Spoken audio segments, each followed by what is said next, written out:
Welcome to TV triple nine news. ముందుగా headlines.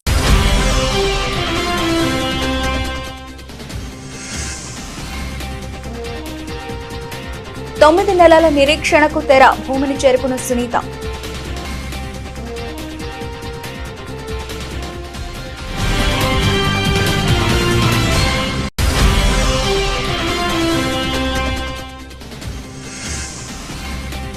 భారత పార్లమెంటును సందర్శించిన బిల్ గేట్స్, బీజేపీ చీఫ్ కేంద్ర మంత్రి జేపీ నడ్డాతో చర్చలు జరిపిన మైక్రోసాఫ్ట్ సహ వ్యవస్థాపకుడు.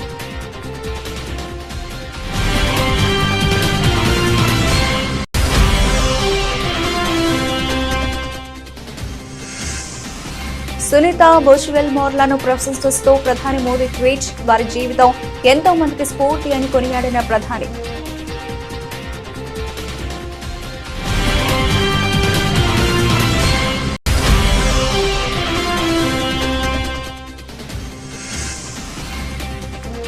₹3 లక్షల కోట్లతో తెలంగాణ బడ్జెట్. శాసనసభలో బడ్జెట్ ప్రవేశపెట్టిన భట్టి విక్రమార్క.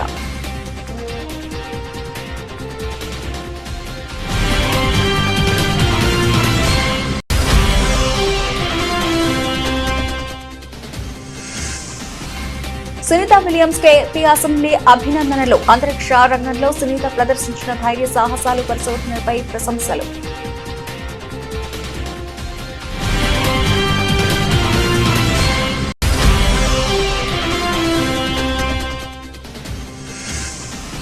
భట్టి బడ్జెట్ పై కేటీఆర్ విమర్శలు. ప్రతిపక్షాలపై రంకెలు వేయడం తప్ప బడ్జెట్ లో అంకెలు పెంచలేదంటూ తీవ్రంగా మండిపడ్డ బీఆర్ఎస్ ఎమ్మెల్యే.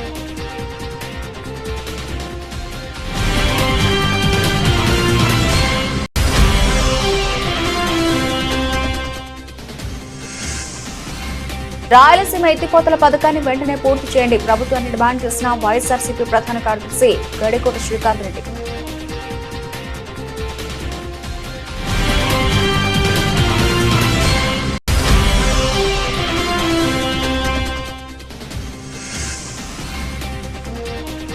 రాహుల్ గాంధీ ఆదేశాలతోనే ఎస్సీ వర్గీకరణ, సీఎం రేవంత్ కీలక వ్యాఖ్యలు.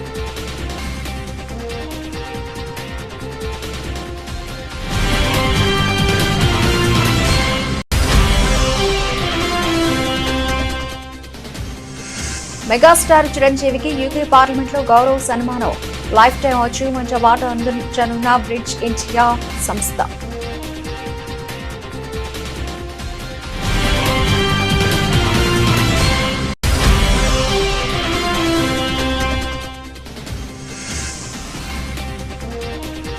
బీసీసీఐ ఫ్యామిలీ రూల్ పై స్పందించిన కపిల్ దేవ్. క్రికెటర్లకు కుటుంబ మద్దతు అవసరమన్న దిగ్గజ సారథి.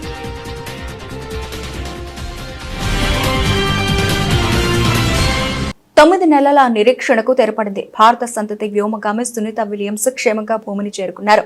సునీత విల్మోర్ మరో 2 వ్యోమగాములతో కలిసి అంతర్జాతీయ అంతరిక్ష కేంద్రం నుంచి బయలుదేరిన క్రూ డ్రాగన్ వ్యోమ నౌక ఈ తెల్లవారుజామున 3:27 ఫ్లోరిడా సముద్ర తీరంలో ల్యాండ్ అయింది. గంటకు దాదాపు 27,000 కిలోమీటర్ల వేగంతో భూమి వైపు తీసుకొచ్చిన డ్రాగన్ క్రూ క్యాప్సూల్ క్రమంగా వేగం తగ్గించుకుంటూ వచ్చింది. గంటకు 186 కిలోమీటర్ల వేగానికి చేరుకున్నాక దాని 4 పారాచూట్లు తెరుచుకున్నాయి. ఆ తర్వాత వేగాన్ని మరింత తగ్గించుకుని సముద్ర జలాల్లో ల్యాండ్ అయింది. అప్పటికే అక్కడ బోట్లతో సిద్ధంగా ఉన్న నాసా సిబ్బంది క్యాప్సూల్ ను ఓ బోటు పైకి ఎక్కించి ఒడ్డుకు చేర్చారు. అనంతరం లోపల వ్యోమగాములను బయటకు తీసి హ్యూస్టన్ లోని జాన్సన్ స్పేస్ సెంటర్ కు తరలించారు. అక్కడ వారికి వైద్య పరీక్షలు నిర్వహిస్తారు. అనంతరం వారు భూమి గురుత్వాకర్షణ శక్తికి తిరిగి సర్దుబాటు అయ్యే వరకు నిపుణుల పర్యవేక్షణలో ఉంటారు. కాగా క్రూ డ్రాగన్ వ్యోమనౌక ISS తో విడిపోవడం దగ్గర నుంచి వ్యోమగాములు భూమికి చేరడం వరకు ఈ మొత్తం కార్యక్రమాన్ని నాసా ప్రత్యక్ష ప్రసారం చేస్తుంది.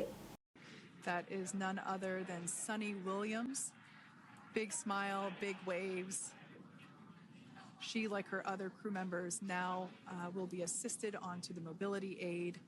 మైక్రోసాఫ్ట్ సహ వ్యవస్థాపకుడు బిల్ గేట్స్ ప్రస్తుతం భారత్లో పర్యటిస్తున్న విషయం తెలిసిందే. ఈ సందర్భంగా ఇవాళ భారత పార్లమెంట్ ను ఆయన సందర్శించారు. పార్లమెంట్ మొత్తం కలిగి తిరిగారు.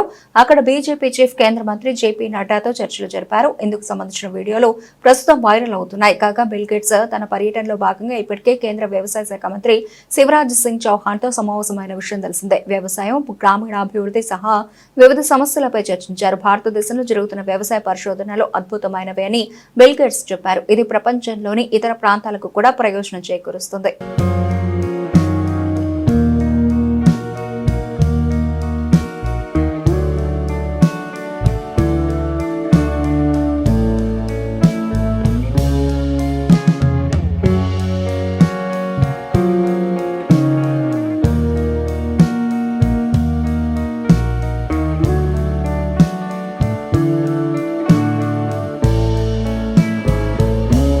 సుదీర్ఘ నిరీక్షణ తర్వాత అంతర్జాతీయ కేంద్రం నుంచి భూమిపైకి తిరిగొచ్చిన సునీత విలియమ్స్ అలాగే ఇతర వ్యోమగాములను ప్రధాని నరేంద్ర మోదీ ప్రశంసించారు. పట్టుదల అంటే ఏంటో చూపించారని, ఎంతో మందికి స్ఫూర్తి అంటూ వ్యోమగాములను కొనియాడుతూ ప్రధాని ఎక్స్ వేదికగా పోస్ట్ పెట్టారు.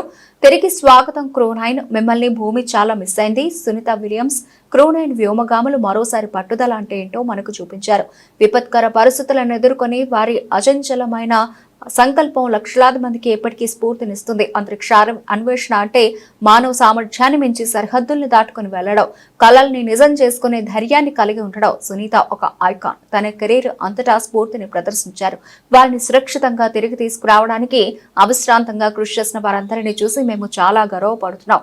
ఖచ్చితత్వం, అభిరుచి, సాంకేతికత, పట్టుదల కలిస్తే ఏం జరుగుతుందో వారు చూపించారు అని ప్రధాని మోదీ ట్వీట్ చేశారు.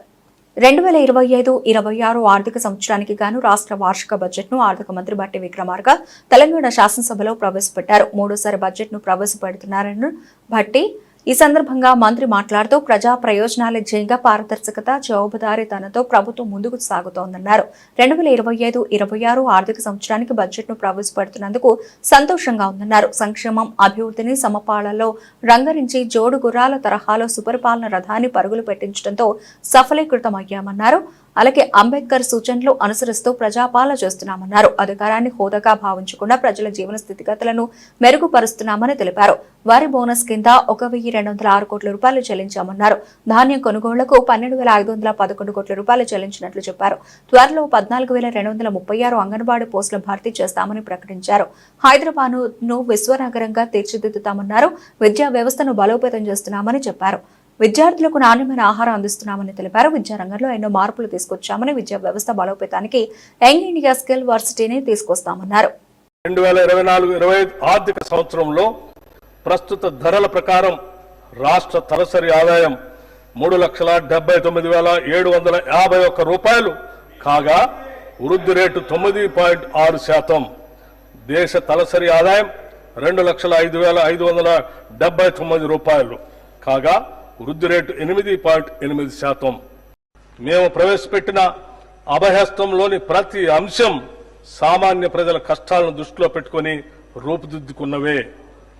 ఒక నిరుపేద తన రోజువారీ జీవితంలో ఏ కనీస సదుపాయాలు ఉండాలని కోరుకుంటాడో వాటినన్నింటినీ అభయహస్తంలో భాగంగా చేర్చడం జరిగింది.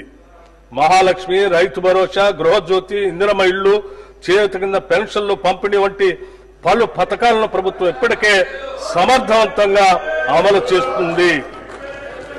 తమరి అనుమతితో 2025-26 ఆర్థిక సంవత్సరానికి గాను వార్షిక ఆదాయ వ్యయ పట్టిక బడ్జెట్ను సభలో ప్రవేశపెడుతున్నాను.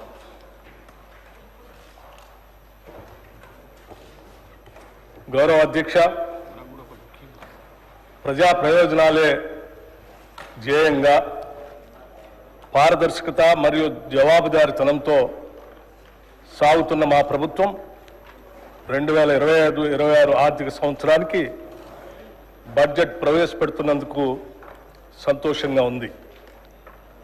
సంక్షేమం, అభివృద్ధిని సమపాలలో రంగరించి జోడు గుర్రాల తరహాలో సుపరిపాలనా రథాన్ని పరుగులు పెట్టించడంలో సఫలీకృతం అయ్యామని రాష్ట్ర ప్రజలకు తెలియజేస్తున్నాను.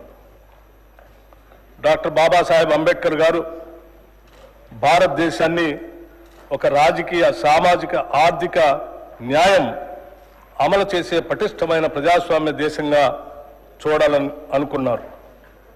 అందుకే రాజ్యాంగ నైతికతను, కాన్స్టిట్యూషనల్ మొరాలిటీని ఆయన పదే పదే నొక్కి చెప్పారు. రాజ్యాంగ నిర్మాత సూచించిన ఆ నైతిక విలువలనే సరిగ్గా పాటిస్తూ మా ప్రజాపాలన సాగిస్తున్నాం. 9 నెలల సుదీర్ఘ నిరీక్షణ తర్వాత అంతరిక్షం నుంచి భూమి మీదకు చేరుకున్న భారత సంతతి వ్యోమగామి సునీత విలియమ్స్ మరో వ్యోమగామి బుచ్ విల్మోర్లకు ఏపీ అసెంబ్లీ అభినందనలు తెలిపింది. ఇద్దరు వ్యోమగాములు పుడమికి సురక్షితంగా చేరుకోవడం ఆనందదాయకమని స్పీకర్ అయ్యన్న పాత్రుడు అన్నారు. వ్యోమగాముల జీవితం మానవాళికి స్ఫూర్తిదాయకమని ప్రశంసించారు. అంతరిక్ష రంగంలో సునీత ప్రదర్శించిన ధైర్య సాహసాలు, ఆమె పరిశోధనలు ప్రశంసనీయమన్నారు. కాగా 9 నెలల పాటు అంతరిక్షంలో చిక్కుకుపోయిన సునీతతో పాటు మరో 3 భూమికి బయలుదేరిన స్పేస్ ఎక్స్ క్రూ డ్రాగన్ బుధవారం తెల్లవారుజామున 3:27 ఫ్లోరిడా సముద్ర తీరంలో సురక్షితంగా ల్యాండ్ అయిన విషయం తెలిసిందే. ఈరోజు ముందుగానే ఒక ప్రకటన అండి. గౌరవ సభ్యులారా, ఇదొక శుభదినం. భారతీయ సంతతికి చెందినటువంటి అభిగామి సునీత విలియమ్స్ గారు ఈ తెల్లవారుజామున భూమిపైకి సురక్షితంగా తిరిగి వచ్చారు. సహా ఆమెగామి యారీ యూజిన్ విల్మోర్తో కలిసి అంతర్జాతీయ అంతరిక్ష కేంద్రానికి గత జూన్లో చేరుకున్న సంగతి మనకు తెలుసు. సునీత విలియమ్స్ గారు అంతరిక్షంలో 286 రోజులు సుదీర్ఘ కాలం గడిపారు. సునీత విలియమ్స్ గారు ఇది 3వ అంతరిక్ష యాత్ర. ఆమె మొత్తం 608 రోజులు అంతరిక్షంలోనే గడిపిన సంగతి మీ అందరికీ తెలుసు. ఈ వ్యోమగాముల జీవనయానం యావత్తు మానవాళికి స్ఫూర్తిదాయకం.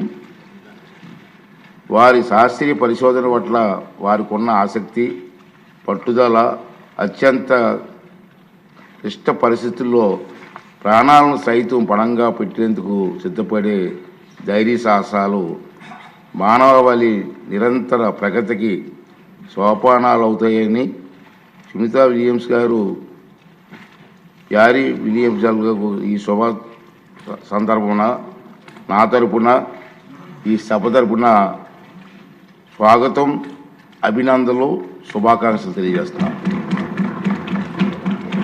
తెలంగాణ బడ్జెట్ 2025పై బీఆర్ఎస్ వర్కింగ్ ప్రెసిడెంట్ కేటీఆర్ తీవ్ర విమర్శలు గుప్పించారు. ఇది పేద ప్రజలు కష్టాలు తీర్చే బడ్జెట్ కాదని, ఢిల్లీకి మూటలు పంపే బడ్జెట్ అంటూ ఆరోపించారు. తొండ ముదిరితే ఊసరవెల్లి అవుతుందని, ఊసరవెల్లి ముదిరితే సీఎం రేవంత్ రెడ్డి అవుతారని కేటీఆర్ ఎద్దేవా చేశారు.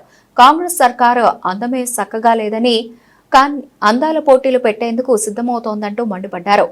ఈ సందర్భంగా ఎమ్మెల్యే కేటీఆర్ మాట్లాడుతూ, రేవంత్ రెడ్డి ట్రంకలు వేయడం కాదు, బడ్జెట్ అంకెలు ఎటుపోయాయి, ఆకాశం నుంచి పాతాళానికి బడ్జెట్ పోతోంది, పరిపాలన చేతగాని ప్రభుత్వం కాంగ్రెస్. ఈ బడ్జెట్లో 6 గ్యారంటీలు గోవిందా, వాటికి పాత్ర వేశారు. మహిళలు, వృద్ధులకు ఇచ్చిన హామీలను బడ్జెట్లో ప్రస్తావించలేదు. తులం బంగారానికి దిక్కులేదు. చేనేతకు బీఆర్ఎస్ హయాంలో 1200 కోట్ల రూపాయలు కేటాయించాం. కానీ ఇవాళ చేనేత కార్మికులను 300 కోట్ల రూపాయలు పరిమితం చేశారు. కరోనా కంటే డేంజర్ కాంగ్రెస్ ప్రభుత్వం. ఇది తెలంగాణ ప్రజల బడ్జెట్ కాదు, తెలంగాణ కాంగ్రెస్ వికాస్ బడ్జెట్. తెలంగాణలో కాంగ్రెస్ అధికారంలో ఉంటే కరెంటు ఉండదు.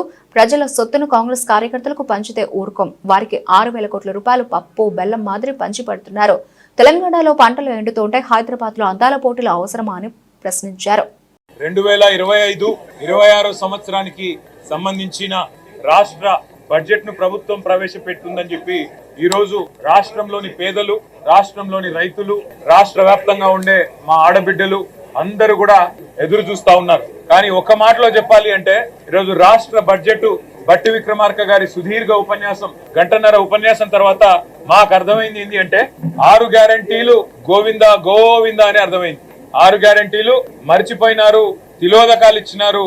100 రోజుల్లో 6 గ్యారంటీలు అనే మాట ఇవాళ పాతర వేసినారు అనే మాట స్పష్టంగా అర్థమైంది. ఈ మాట నేను ఎందుకంటా ఉన్నా అంటే ఈ రోజు రాష్ట్ర ప్రభుత్వం ప్రవేశపెట్టిన 2వ బడ్జెట్, వారు అధికారంలోకి వచ్చిన తర్వాత డిసెంబర్ 2023లో ఇది 2వ బడ్జెట్ వారు ప్రవేశపెట్టింది. ఈ 2వ బడ్జెట్ చూసిన తర్వాత రాష్ట్ర వ్యాప్తంగా ఉండే మహిళలు 2500 రూపాయలు 100 రోజుల్లో ఇస్తామని చెప్పి ఏ హామీ ఇచ్చైతే మహిళల ఓట్లు వేయించుకొని గెలిచినారో వారందరూ కూడా ఇవాళ పూర్తి స్థాయిలో హతాశులైపోయిన పరిస్థితి. అదేవిధంగా రాష్ట్రంలోని పెద్ద మనుషులు 4000 రూపాయల పెన్షన్ 100 రోజుల్లో వస్తుందని ఎదురు చూసిన వారందరికి కూడా ఈ రోజు దాదాపు 500 రోజుల తర్వాత గోవిందా గోవిందా 4000 పెన్షన్ అనేది అర్థమైపోయిన పరిస్థితి. ఇంకొక మాటలో చెప్పాలి అంటే ఈ బడ్జెట్ లో ఇచ్చిన అంకెలు చూస్తే 420 హామీలు 420 హామీలు ఏవైతే కాంగ్రెస్ పార్టీ ఇచ్చి అధికారంలోకి వచ్చిందో ఒక్క హామీ గురించి కూడా ఈరోజు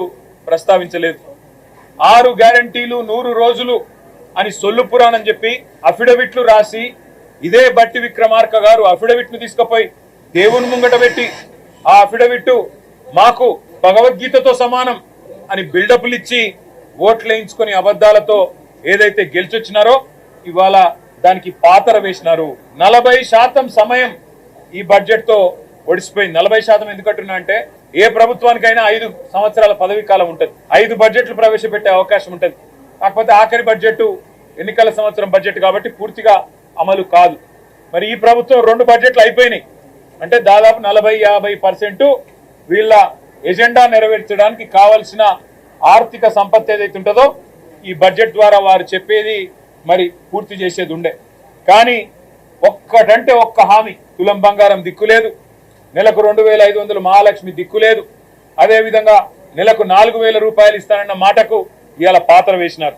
సీఎం చంద్రబాబు కొన్ని ప్రాంతాలపై వివక్ష చూపుతున్నారని వైఎస్ఆర్సీపీ ప్రధాన కార్యదర్శి గడికోట శ్రీకాంత్ రెడ్డి ఆరోపించారు. ఇది మంచి పద్ధతి కాదని అన్నారు.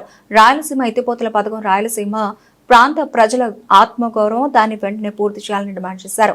ఢిల్లీలో మాట్లాడి పర్యావరణ అనుమతులను వెంటనే తీసుకురావాలని విజ్ఞప్తి చేశారు. డాక్టర్ వైఎస్ఆర్ అన్ని ప్రాంతాల్లోనూ సమానంగా చూస్తూ సాగునీటి ప్రాజెక్టులను తెచ్చారని, జలయజ్ఞం పేరుతో అన్ని ప్రాంతాల్లోనూ ప్రాజెక్టులకు శ్రీకారం చుట్టారని గుర్తు చేశారు. వైఎస్ జగన్ కూడా అదే ఆలోచనతో ఉత్తరాంధ్రను సైతం అభివృద్ధి చేశారని శ్రీకాంత్ రెడ్డి చెప్పుకొచ్చారు. కొన్ని ప్రాంతాలపైన విపక్ష చూపించడం, కక్షపూరితంగా వ్యవహరించడం, ఆ ప్రాంతాల మేలు కోరుకునే దానికన్నా నష్టం చేయాలన్నటువంటి ఆలోచన చేయటం మంచి పరిణామం కాదు అని చెప్పి ఇప్పుడున్నటువంటి ప్రభుత్వాన్ని విన్నమిస్తూ, తరతరాలుగా చరిత్రలో ఎప్పుడు మాట్లాడుకునేటువంటి వాళ్ళు ఉత్తరాంధ్రలో ఫ్లోరైడ్ బాధితులు, కిడ్నీ బాధితులు, రాయలసీమలో కరువు బాధితులు, కరువు ప్రాంతము, వలసలు ఉన్నాయన్నటువంటి మాటలు చరిత్రలో ఎప్పటి నుంచి వింటూనే వస్తున్నాం.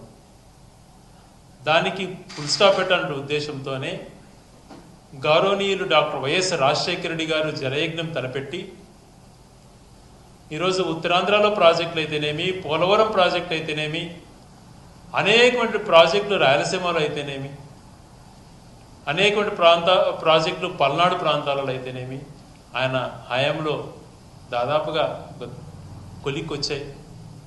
పూర్తి కావటానికి కూడా చాలా ప్రాజెక్టులు పూర్తి అయ్యే పరిస్థితి కూడా వచ్చాయి.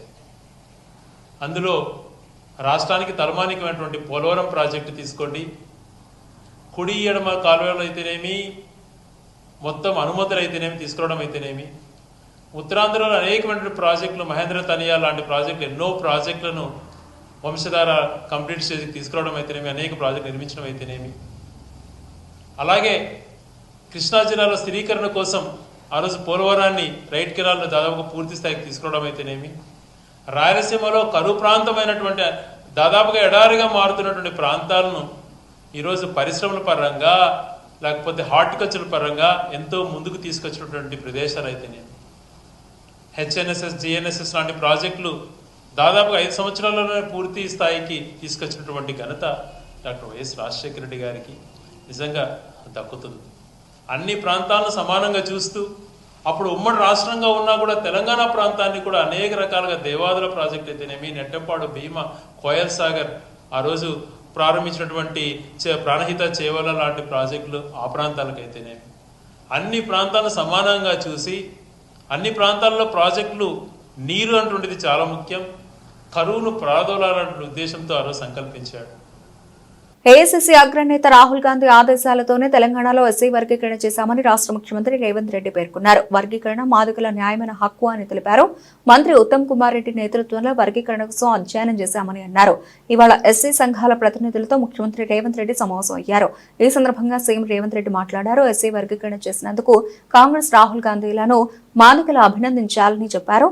అలాగే భవిష్యత్తులో న్యాయపరమైన చిక్కులు రాకుండా 1 మెన్ కమిషన్ వేశామని గుర్తు చేశారు. 199 పేజీలతో ఓ నివేదికను కమిషన్ ఇచ్చిందని అన్నారు. ఎస్సీలను 3 గ్రూపులుగా విభజించారని తెలిపారు. వర్గీకరణ ఎవరికి వ్యతిరేకం కాదు, మాదిగలకు జరిగిన అన్యాయాన్ని సరిదిద్దడమని ముఖ్యమంత్రి రేవంత్ రెడ్డి తెలిపారు. మంచిగా కోచింగ్ సెంటర్లకు పంపించుర్రి, ప్రిపేర్ చేయండి, పాస్ చేయించుండ్రి, వాళ్ళకి ఎడ్యుకేషన్కి ఏం కావాలనో వాళ్ళ కోచింగ్లకు ఏం కావాలనో కూడా ఫర్దర్గా చేద్దాం. ఎందుకంటే ఇప్పుడు వరుసగా నోటిఫికేషన్లు వస్తాయి. ఈ నోటిఫికేషన్లలో పిల్లలు సెలెక్ట్ కాకపోతే మనం ఇచ్చిన ప్రయత్నం అంత ఏంది? బ్యాక్లాగ్ పోస్టులు ఎందుకు ఉండాలి? పిల్లల్ని చదివించురు, వాళ్ళ చదువులకు కావాల్సిన, వాళ్ళ కోచింగ్లకు కావాల్సిన ఏమున్నాయి, ఫారెన్ పంపించడానికి స్కాలర్షిప్లు ఉన్నాయి, అన్నీ ఇస్తా. పిల్లల్ని పంపించురు, బయటికి పంపించరు. ఎంతసేపు మన ఊర్లోనే మనం ఉండి, మన ఇళ్ళలోనే మనం ఉండి, మన దగ్గరనే ఉండి, ఇక్కడనే మనం ఇందులోనే ఇది చేయకంటే కొంతమంది చదువుకున్న వాళ్ళు చిన్న బయటకు పోతుంటే వాడు పెద్దోడు అవుతాడు, ఎదుగుతాడు. సమాజానికి ఉపయోగపడతాడు. వాడిని చూసి ఇంకో నలుగురు తయారవుతారు. అరే మావాడు అమెరికాకు పోయి మేము కూడా పోతీది ఉంటాం, వాడు పోయినోడు నలుగురిని తీసుకుపోతాడు.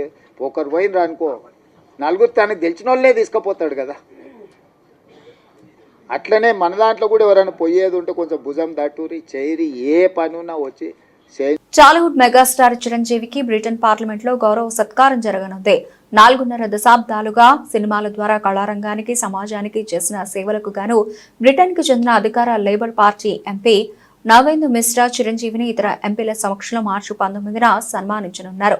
సోజన్ జోసెఫ్, బాబ్ బ్లాక్మన్ సహా ఇతర పార్లమెంట్ సభ్యులు ఈ కార్యక్రమానికి హాజరు కానున్నారు. అదే వేదికపై బ్రిడ్జ్ ఇండియా సంస్థ సినిమా మరియు ప్రజాసేవ దాతృత్వానికి చిరంజీవి చేసిన కృషిని గుర్తించి కల్చరల్ లీడర్షిప్ ద్వారా ప్రజాసేవలో ఎక్సలెన్స్ కోసం జీవిత సాఫల్య పురస్కారం ప్రదానం చేయనుంది. బ్రిడ్జ్ ఇండియా సంస్థ యూకేలో ఒక ప్రముఖ సంస్థ. ఇది పబ్లిక్ పాలసీ రూపకల్పనలో కృషి చేస్తుంది, పనిచేస్తుంది. అలాగే వివిధ రంగాల్లోని వ్యక్తులు సాధించిన విజయాలు, వారు తమ చుట్టూ ఉన్న సమాజంపై చూపించిన ప్రభావం మరింత విస్తృతం కావాలనే ఉద్దేశంతో వారిని సత్కరిస్తూ ఉంటుంది. బ్రిడ్జ్ ఇండియా సంస్థ లైఫ్ టైం అచీవ్మెంట్ అవార్డును తొలిసారిగా అందజేస్తోంది. దాన్ని చిరంజీవి గారు అందుకోనుండడం విశేషం. ఇది ఆయన కీర్తి కిరీటంలో మరో కలికిత రాయిగా నిలుస్తుంది. యూకేకి చెందిన పార్లమెంటు సభ్యులు బ్రిడ్జ్ ఇండియా వంటి ప్రఖ్యాత సంస్థ అంతర్జాతీయ వేదికపై చిరంజీవిని సన్మానించడం, ఆయనకు లైఫ్ టైం అచీవ్మెంట్ అవార్డు ఇవ్వడం అనేది ప్రత్యేకమైన సందర్భం. భారతదేశంలోని ప్రముఖ పుణ్యక్షేత్రాల్లో ఒకటైన కేరళలోని శబరిమల అయ్యప్ప స్వామిని మలయాళ స్టార్ నటుడు మోహన్ లాల్ దర్శించుకున్నారు. మాల ధరించిన లలిత్ ఇరుముడి కట్టుకుని కాలినడకలో అయ్యప్ప దర్శనానికి వచ్చారు. ఆలయానికి చేరుకున్న మోహన్ లాల్ 18 మెట్లెక్కి ఆ మణికంఠుణ్ణి దర్శించుకున్నారు. ఇక మోహన్ లాల్ రాకతో ఆలయ అధికారులు ఆయనకి ఘన స్వాగతం పలికారు. అనంతరం ప్రత్యేక పూజలు నిర్వహించి తీర్థ ప్రసాదాలు అందజేశారు. కాగా ఇందుకు సంబంధించిన ఫోటోలు, వీడియోలు ప్రస్తుతం వైరల్ గా మారాయి. మోహన్ లాల్ ప్రధాన పాత్రలో నటిస్తున్న తాజా చిత్రం L2 ఎంపురాన్ మలయాళంలో 2019లో విడుదలైన సూపర్ హిట్ అందుకున్న సినిమాకి ఈ చిత్రం సీక్వెల్ గా వస్తోంది. నటుడు పృథ్వీరాజ్ సుకుమారన్ ఈ సినిమాకు దర్శకత్వం వహిస్తూ ఉండగా మంజు వారియర్, టోవినో థామస్ కీలక పాత్రల్లో నటిస్తున్నారు. ఈ సినిమా మార్చి 27న ప్రేక్షకుల ముందుకు రానుంది. అయితే ఈ సినిమా హిట్ అవ్వాలని కోరుకుంటూ మోహన్ లాల్ అయ్యప్ప దర్శనం చేసుకున్నట్లు తెలుస్తోంది.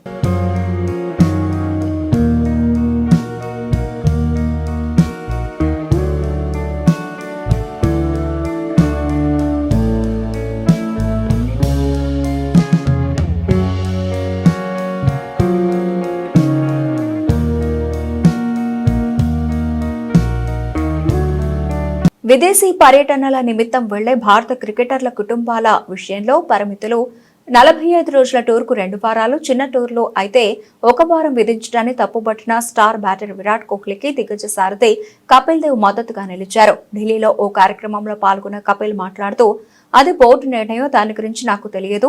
నా అభిప్రాయం ప్రకారం అయితే క్రికెటర్లకు కుటుంబ మద్దతు అవసరం. దానికంటే ముందు మీకు జట్టు ముఖ్యం. మా కాలంలో అయితే విదేశీ పర్యటనలో మొదట కొన్ని రోజులు పూర్తిగా ఆట మీదే దృష్టి సారించి తర్వాత కుటుంబాలను తీసుకెళ్తామని బోర్డుకు చెప్పేవాళ్ళం అని తెలిపారు. Well, I don't know, that's individual. I think that's a cricket board's call. Mine is, yes, you need a family, but yes, you need a team also all the time with them. In our time, we used to say to ourselves, not by cricket board, ki the first half let we play cricket, second half the families should come there and enjoy too. It should be blend. భారత stock market ప్రామాణిక సూచీలు భారీ లాభాలను నమోదు చేశాయి. సెన్సెక్స్ ఏకంగా 1131.31 పాయింట్ల వృద్ధితో 75,301.26 వద్దకు చేరుకుంది. నిఫ్టీ 325.55 పాయింట్లు బలపడి 22,834.30 వద్ద స్థిరపడింది. రష్యా ఉక్రెయిన్ యుద్ధానికి తెరపడనుందన్న అంచనాలు, ఫెడ్ రేట్ల తగ్గింపు ఆశలు, అమెరికా, చైనాలో రీటైల్ విక్రయాల తాజా గణాంకాలు అత్యంత సానుకూలంగా ఉండడంతో అంతర్జాతీయ మార్కెట్లో ట్రేడింగ్ ట్రెండ్ బుల్ష్ గా మారింది. దాంతో విదేశీ మదుపర్లు జోరుగా కొనుగోళ్లకు పాల్పడడం సూచీల ర్యాలీకి ప్రధానంగా దోహదపడితే ముడి చమురు సెగలు కాస్త తగ్గడంతో పాటు డాలర్ సూచీ బలహీనపడడం కూడా మార్కెట్లకు కలిసి వచ్చింది. క్రితం సెషన్లోనూ సూచీలు మోస్తారుగా లాభపడ్డాయి. గడిచిన 2 రోజుల ఈక్విటీ మదుపర్ల సంపదగా పరిగణించే BSE నమోదిత కంపెనీల మొత్తం మార్కెట్ క్యాపిటలైజేషన్ 8.67 లక్షల కోట్ల రూపాయలకు పైగా పెరిగి 399.85 లక్షల కోట్ల రూపాయలకు చేరుకుంది. మంగళవారం ఒక్కరోజే మార్కెట్ సంపద 7 లక్షల కోట్ల రూపాయల మేర పుంజుకుంది. సెన్సెక్స్ లోని 30 నమోదిత కంపెనీల్లో 26 రాణించాయి. బులెటిన్ ముగించే ముందు హెడ్లైన్స్ మరోసారి.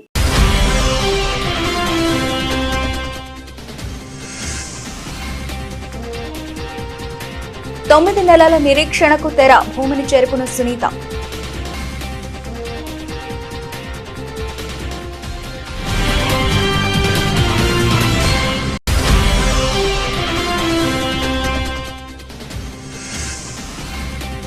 భారత పార్లమెంటును సందర్శించిన బిల్ గేట్స్, బీజేపీ చీఫ్ కేంద్ర మంత్రి జేపీ నడ్డాతో చర్చలు జరిపిన మైక్రోసాఫ్ట్ సహ వ్యవస్థాపకుడు.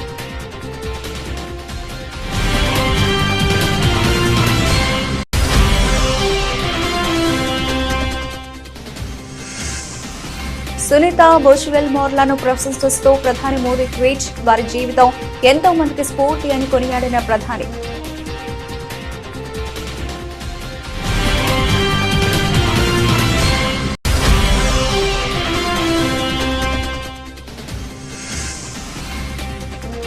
$3 లక్షల కోట్లతో తెలంగాణ బడ్జెట్, శాసనసభలో బడ్జెట్ ప్రవేశపెట్టిన భట్టి విక్రమార్క.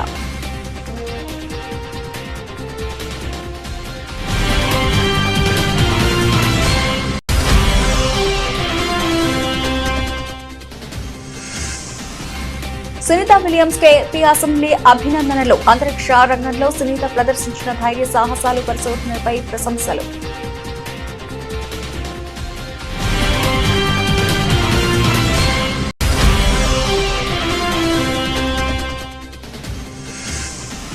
భట్టి బడ్జెట్ పై కేటీఆర్ విమర్శలు, ప్రతిపక్షాలపై రంకెలు వేయడం తప్ప బడ్జెట్ లో అంకెలు పెంచలేదంటూ తీవ్రంగా మండిపడ్డ బీఆర్ఎస్ ఎమ్మెల్యే.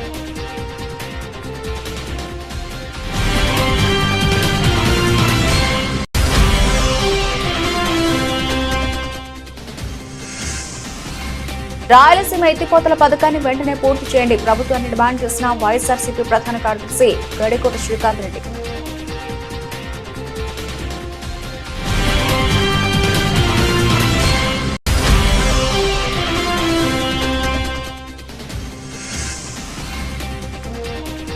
రాహుల్ గాంధీ ఆదేశాలతోనే ఎస్సీ వర్గీకరణ, సీఎం రేవంత్ కీలక వ్యాఖ్యలు.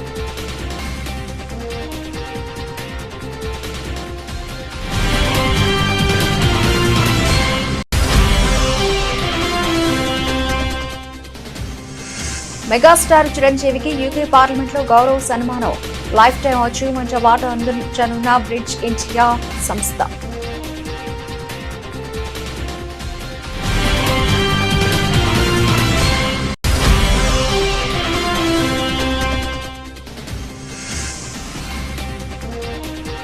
బీసీసీఐ ఫ్యామిలీ రూల్ పై స్పందించిన కపిల్ దేవ్, క్రికెటర్లకు కుటుంబ మద్దతు అవసరమన్న దిగ్గజ సారథి.